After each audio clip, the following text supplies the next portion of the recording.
About 40% of the natural gas supplied to European countries like France, Poland, Germany, and Italy comes from Russia. Western powers are concerned Russia will create a pretext to disrupt the flow of gas moving to Europe through Ukraine. What I do expect would be what I just said, some local incidents, possibly an attack on the Ukrainian pipeline. That's quite likely. And it would also give Russia an excuse to extricate itself from the long-term contract, the transmission contract that it has. The US has alleged that Russia has a plan to stage an attack and use it as a reason to invade Ukraine. Russia has strongly denied the charge. Experts suspect Russia plans to use its energy supply as leverage to divide Europe. They point to disagreement in Europe over Russia's Nord Stream 2 gas pipeline, which runs from Russia to Germany under the Baltic Sea. The project has been completed, but must still get the approval of regulators in Germany and the European Union. Deborah Kagan, a former U.S. Deputy Assistant Secretary of State, says Russia's strategy is clear. They're clearly, no question using this as a political weapon to threaten Europe, and especially threaten those countries who they believe might have a role in approving Nord Stream 2.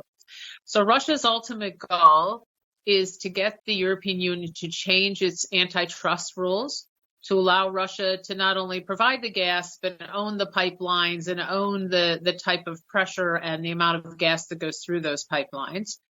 The US and Europe have warned Russia about the consequences of its aggression toward Ukraine and say sanctions for any military action in the Ukraine will include Nord Stream 2. With regard to Nord Stream 2, we continue to have very strong and clear conversations with our German allies, and I want to be clear with you today. If Russia invades Ukraine, one way or another, Nord Stream 2 will not move forward. In order to help Europe deal with a potential gas crisis, the United States has approached Qatar and other energy-producing states about providing gas to Europe if Russia cuts off their supply. The International Energy Agency says U.S. exports of liquefied natural gas, or LNG, to Europe in the last quarter of 2021 jumped 40% from last year's totals.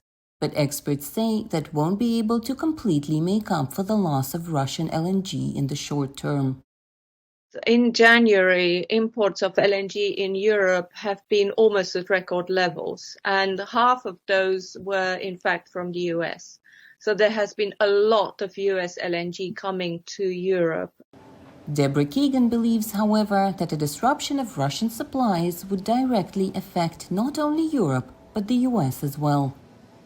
The United States, while it is telling Europe to cut off Russian gas, is importing about 18 million barrels a month of Russian oil into the United States.